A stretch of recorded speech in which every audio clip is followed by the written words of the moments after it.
Hello दोस्तों, कैसे हैं आप सब। उम्मीद करते हैं आप सभी अच्छे होंगे। दोस्तों 2 अक्टूबर की कुमार गौरव सर की करंट अफेयर्स की फुल पत्ती वाली क्लास का कम समय में हम लोग रिवीजन करने वाले हैं। 2 घंटे की क्लास को हम लोग लगभग 15 से 20 मिनट में डिस्कस कर लेंगे। तो अगर आपको अपना समय बचाना है तो आप इस क्लास को देख सकते हैं। और वीडियो के अंत में अगर आपको वीडियो अच्छी लगे तो वीडियो को लाइक कीजिएगा और इसे अपने दोस्तों तक शेयर जरूर कीजिएगा। तो आइए वीडियो को स्टार्ट करते हैं। पहला प्रश्न है, 19वें एशियाई खेलों में गोल्फ में सिल्वर मेडल जीतने वाली पहली भारतीय महिला गोल्फर कौन है। अदिति अशोक ये पहली भारतीय महिला गोल्फर हैं जिन्होंने सिल्वर मेडल जीता है। किसमें? गोल्फ में इन्होंने सिल्वर मेडल जीता है।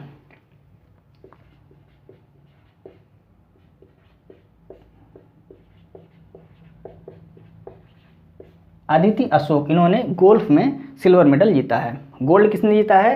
गोल्ड जीता है युबोल ने। ये थाईलैंड की खिलाड़ी हैं, आपको याद रखना है। स्टडी जीके के प्रश्न देखिए। भारत ने इसके अलावा अन्य कई खेलों में गोल्ड मेडल जीता है, तो उसके बारे में हम यहाँ पे डिस्कस करेंगे। मेंस 60 फुट में गोल्ड मेडल किसने जीता है? तो भारत ने जीता है। किसने दिलाया है? तजिंदर पाल सिंह ने यह गोल्ड मेडल भारत को दिलाया है। नेक्स्ट है, पहली बार ट्रैक रेस में गोल्ड किसने जीता है? भारत ने जीता है। और किसने दिलाया है गोल्ड? अविनाश साबले ने दिलाया है। 3000 मीटर स्टीपल चेज में यह गोल्ड मेडल भारत को दिलाया गया है। किसके द्वारा? अविनाश साबले के द्वारा। स्क्वैश में गोल्ड किसने जीता है? इसमें भी भारतीय टीम ने गोल्ड मेडल जीत लिया है। किसको हराकर? पाकिस्तान को हराकर गोल्ड जीत लिया है। टेनिस मिक्स्ड डबल्स में गोल्ड मेडल किसने जीता है? भारत ने जीता है।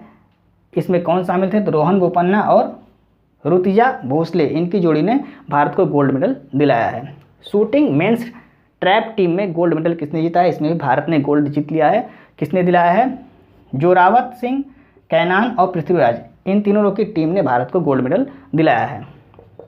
भारत ने शूटिंग में कुल कितने पदक जीते हैं? शूटिंग से संबंधित जो खेल हो रहा था वो उसका समापन हो गया है और भारत ने इसमें कुल 22 पदक जीते हैं। इस 22 पदक में भारत ने 7 गोल्ड जीता है, 9 सिल्वर जीता है और 6 ब्रांज यानी कि कांस्य पदक जीता है। आपको याद रखना है। तो भारत ने शूटिंग में कुल 22 पदक जीते हैं, 7 गोल्ड, 9 सिल्वर और 6 ब्रांज मेडल जीता है। आइए नेक्स्ट प्रश्न को डिस्कस करते हैं। हाल ही में शास्त्र रामानुजम पुरस्कार 2023 के लिए किसे चुना गया है? रुइक सियांग झांग को चुना गया है।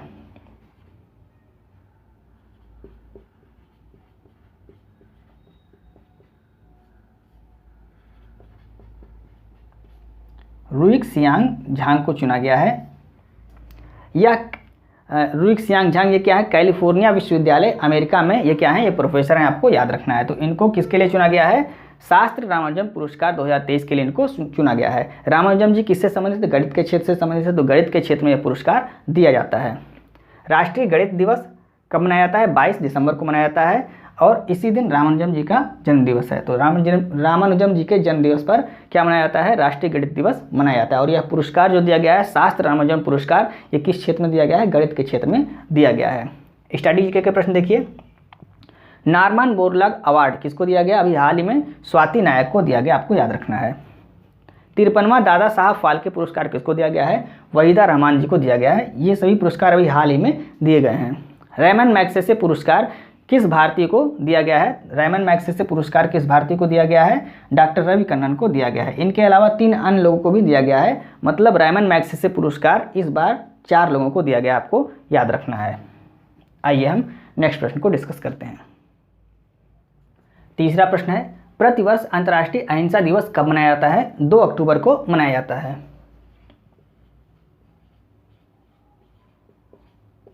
किसकी जयंती पर मनाया जाता है? तो 2 अक्टूबर को गांधी जी की भी जयंती है और लाल बहादुर शास्त्री जी की भी जयंती है। तो इन दोनों लोग के बारे में हम यहाँ पे कुछ महत्वपूर्ण जानकारियाँ उसको डिस्कस करते हैं। गांधी जी की जयंती कब मनाई जाती है? 2 अक्टूबर को मनाई जाती है। इनका जन्म कब हुआ था? 2 अक्टूबर 1869 ईस्वी में इनका जन्म हुआ था। कहाँ पर?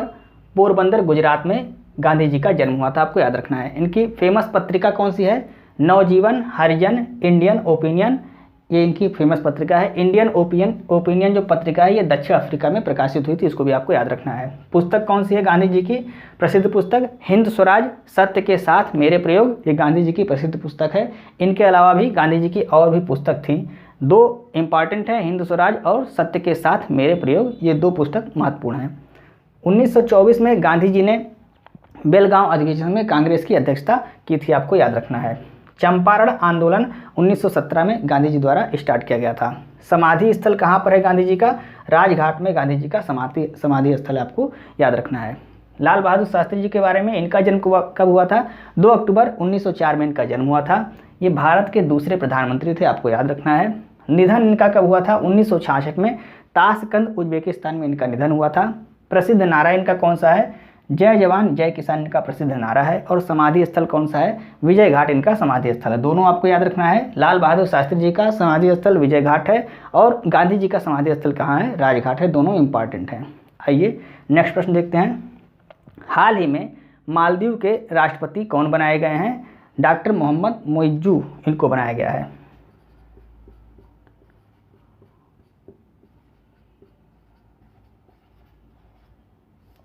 डॉक्टर मोहम्मद मोइज्जू को बनाया गया है। ये क्या हैं? ये चीन के समर्थक हैं, आपको याद रखना है। तो डॉक्टर मोहम्मद मोइज्जू ये चीन के समर्थक हैं और इनको मालदीव का नया राष्ट्रपति बनाया गया। इससे पूर्व में राष्ट्रपति कौन थे? इससे पूर्व में मोहम्मद सोलिह ये मालदीव के राष्ट्रपति थे, आपको याद रखना है। स्टैटिक जीके का प्रश्न देखिए। मालदीव हिंद महासागर में स्थित है और इसकी राजधानी क्या है? मालदीव की राजधानी माले है, यह भी आपको याद रखना है।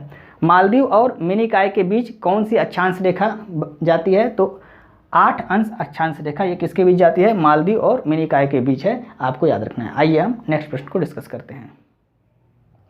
5वां प्रश्न है, हाल ही में नारी शक्ति वंदन अधिनियम कौन सा संविधान संशोधन बन गया है? 106वां संविधान संशोधन बन गया है।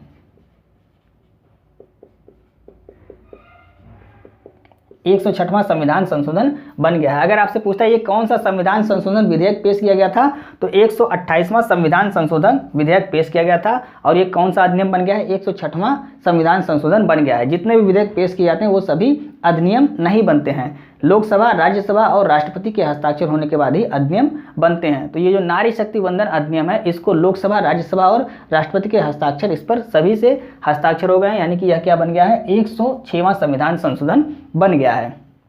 29 सितंबर 2023 को इस पर राष्ट्रपति जी ने हस्ताक्षर किया और यह क्या बन गया है? ये 106वां संविधान संशोधन बन गया है। आपको ये डेट याद रखनी है। संविधान संशोधन विधेयक पर राष्ट्रपति के हस्ताक्षर होंगे किस अनुच्छेद में कहा गया है? अनुच्छेद 111 में कहा गया है, इसको भी आपको याद रखना है। लोकसभा, इसमें जो नारी शक्ति वंदन अधिनियम है, इसमें क्या कहा गया है? लोकसभा, विधानसभा और दिल्ली की विधानसभा में महिलाओं के लिए आरक्षण कितना दिया जाएगा? 33% के आरक्षण का प्रावधान किया जाएगा, नारी शक्ति वंदन अधिनियम में कहा गया है। ये लागू कब से होगा? यह परिसीमन के बाद लागू होगा। और परिसीमन कब होगा? 2026 में परिसीमन होने की संभावना है, इसके बाद यह लागू होगा। इसका मतलब यह है कि 2024 के जो लोकसभा चुनाव हैं इसमें यह लागू नहीं होगा, क्योंकि परिसीमन कब होगा?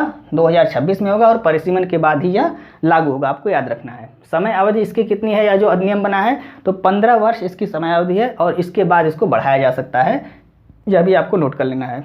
106वां संविधान संशोधन जो हुआ है, इसमें परिवर्तन किस अनुच्छेद में किया गया है? तो 239 ए इसमें परिवर्तन किया गया है, BA, BB, BC और 330 अनुच्छेद 330 में परिवर्तन किया गया है, अनुच्छेद 332 में परिवर्तन किया गया है। तो 330 ए हो गया है और 332 ए हो गया है। तो ये सभी आपको याद रखना है। परिवर्तन किस अनुच्छेद में किया गया है यहाँ हमने आपको बताया। कुछ और महत्वपूर्ण जानकारियाँ हैं। संविधान के किस अनुच्छेद में बताया गया है इसके बारे में, संविधान संशोधन के बारे में? तो अनुच्छेद 368 में बताया गया। भाग कौन सा है? भाग 20 है, इसको भी आपको याद रखना है। तो संविधान संशोधन के बारे में अनुच्छेद 368 में बताया गया और भाग 20 में बताया गया है। संविधान संशोधन विधेयक पर राष्ट्रपति हस्ताक्षर करने के लिए बाध्य है। मतलब अगर संविधान संशोधन विधेयक है तो इस पर राष्ट्रपति को हस्ताक्षर करना ही है, वो क्या है? वो बाध्य है। धन विधेयक और संविधान संशोधन विधेयक पर संयुक्त बैठक नहीं बुलाई जाती है, यह भी आपको याद रखना है। धन विधेयक और संविधान संशोधन विधेयक पर संयुक्त बैठक नहीं बुलाई जाती है। संविधान संशोधन विधेयक को सर्वप्रथम कहाँ पेश किया जाएगा? लोकसभा में या राज्यसभा में? तो किसी, चाहे लोकसभा में या राज्यसभा में, कहीं भी पेश किया जा सकता है। इसको लोकसभा में पहले पेश करें या राज्यसभा में पेश करें, कहीं भी इसको पेश किया जाता है। तो यह आपको महत्वपूर्ण जानकारियाँ, नारी शक्ति वंदन अधिनियम और संविधान संशोधन से संबंधित महत्वपूर्ण जानकारी, उम्मीद करते हैं आपको अच्छी लगी होगी जानकारी। आइए हम नेक्स्ट प्रश्न को डिस्कस करते हैं। 6वां प्रश्न है, हाल ही में आकांक्षी ब्लॉकों में संकल्प सप्ताह कब मनाए जाने की घोषणा की गई है? 3 से 9 अक्टूबर को इसको मनाए जाने की घोषणा की गई है। 3 से 9 अक्टूबर के बीच में क्या मनाया जाएगा, संकल्प सप्ताह मनाया जाएगा। इसकी घोषणा किसके द्वारा की गई है, तो इसकी घोषणा प्रधानमंत्री मोदी जी द्वारा नई दिल्ली में की गई है। कब की गई है, 30 सितंबर 2023 को इसकी घोषणा की गई है। कहाँ से की गई है, भारत मंडपम से इसकी घोषणा की गई है। तो ये सारी जानकारी आपको याद रखना है। प्रधानमंत्री मोदी जी द्वारा इसकी घोषणा नई दिल्ली में भारत मंडपम से कब की गई है, 30 सितंबर 2023 को इसकी घोषणा की गई है। और यह सप्ताह मनाया कब जाएगा, 3 से 9 अक्टूबर के बीच में यह सप्ताह मनाया जाएगा। यह एबीपी प्रोग्राम है। एबीपी का मतलब क्या होता है, एस्पिरेशन ब्लॉक प्रोग्राम है। इसमें 500 आकांक्षी जिलों में यह मनाया जाएगा। तो 500 आकांक्षी जिलों में इसको मनाया जाएगा। यह जो सप्ताह है, संकल्प सप्ताह, आपको याद रखना है। उद्देश्य क्या है इसका, नागरिकों के जीवन की गुणवत्ता को बढ़ाना इसका उद्देश्य है। नेक्स्ट प्रश्न देखते हैं। हाल ही में राष्ट्रीय औषधीय शिक्षा और अनुसंधान संस्थान NIPER का उद्घाटन कहाँ पर किया गया है, तो इसका उद्घाटन गांधीनगर गुजरात में किया गया है।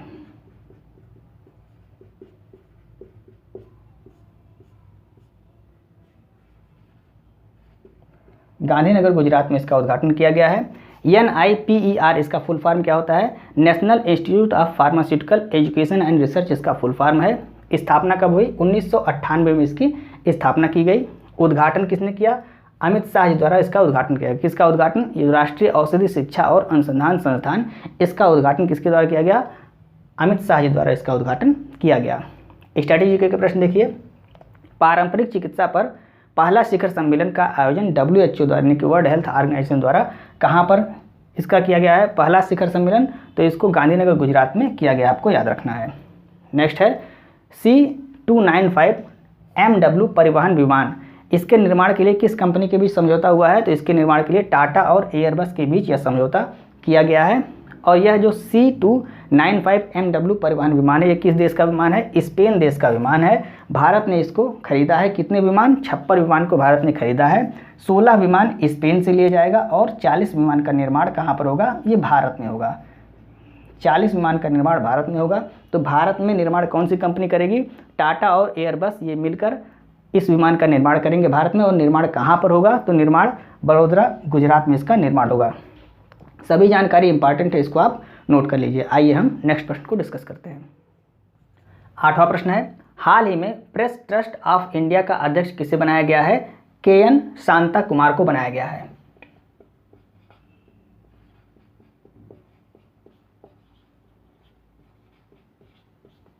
KN शांता कुमार को प्रेस ट्रस्ट ऑफ इंडिया का अध्यक्ष बनाया गया है। कार्यकाल इनका कितने वर्ष का है, 1 वर्ष के लिए इनको बनाया गया है, यानी कि कार्यकाल कितना है, 1 वर्ष का कार्यकाल है। PTI यानी कि प्रेस ट्रस्ट ऑफ इंडिया की स्थापना कब हुई, 1947 में इसकी स्थापना हुई थी। कुछ महत्वपूर्ण नियुक्तियां जो अभी हाल ही में हुई हैं इसको देख लेते हैं। PIB प्रेस इन्फॉर्मेशन ब्यूरो के नए अध्यक्ष किसको बनाया गया है, मनीष देसाई को बनाया गया है, इंपॉर्टेंट है। बार्क के नए अध्यक्ष किसको बनाया गया है, विवेक भसीन को बनाया गया है। परमाणु ऊर्जा आयोग के नए अध्यक्ष किसको बनाया गया है, AK मोहंती को बनाया गया है। तीनों इंपॉर्टेंट है, आपको याद रखना है। नेक्स्ट प्रश्न देखते हैं। हाल ही में मुख्यमंत्री निर्माण श्रमिक पेंशन सहायता योजना कहाँ शुरू की गई है, छत्तीसगढ़ में इसको स्टार्ट किया गया है।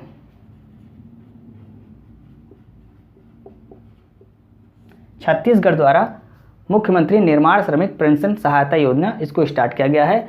मुख्यमंत्री कौन है वहाँ, भूपेश बघेल, इनके द्वारा इसको स्टार्ट किया गया है। उद्देश्य क्या है, निर्माण कार्य के श्रमिकों को 60 वर्ष बाद 1500 रुपये प्रति माह पेंशन देना, ये इसका उद्देश्य है। और कब तक दिया जाएगा, 10 वर्ष तक दिया जाएगा, लाइफ टाइम नहीं दिया जाएगा, केवल 10 वर्ष तक यह योजना स्टार्ट की गई है। 10 वर्ष के लिए इस योजना को स्टार्ट किया गया है। स्ट्रैटेजी के प्रश्न देखिए। गोधन न्याय योजना, यह भी छत्तीसगढ़ की योजना है। मितान योजना, यह भी छत्तीसगढ़ की योजना है। और छत्तीसगढ़ राज्य की स्थापना कब हुई थी, मतलब राज्य का दर्जा इसको कब प्राप्त हुआ, 1 नवंबर 2000 को, सन 2000 को इसको राज्य का दर्जा प्राप्त हुआ। इंपॉर्टेंट है, याद रखना है। 10वां प्रश्न है, अंतर्राष्ट्रीय T20 क्रिकेट में 300 रनों का आंकड़ा पार करने वाली विश्व की पहली क्रिकेट टीम कौन सी बन गई है, नेपाल की टीम। ये विश्व की पहली क्रिकेट की टीम है जिसने T20 में यानी कि 20 ओवर में 300 से अधिक रन बनाए। नेपाल की टीम है जिसने 20 ओवर में 300 से अधिक रन बनाए। इसमें इंटरनेशनल क्रिकेट T20 में सर्वाधिक स्कोर यही हो गया है, मतलब T20 में 300 से अधिक स्कोर है। सर्वाधिक स्कोर का वर्ल्ड रिकॉर्ड किसने बनाया है, नेपाल की टीम ने बनाया है। और कौन सा रिकॉर्ड बनाया है, दीपेंद्र सिंह, इन्होंने सबसे तेज अर्धशतक यानी कि हाफ सेंचुरी बनाने का रिकॉर्ड बनाया है। 10 गेंदों पर इन्होंने हाफ सेंचुरी बनाई है।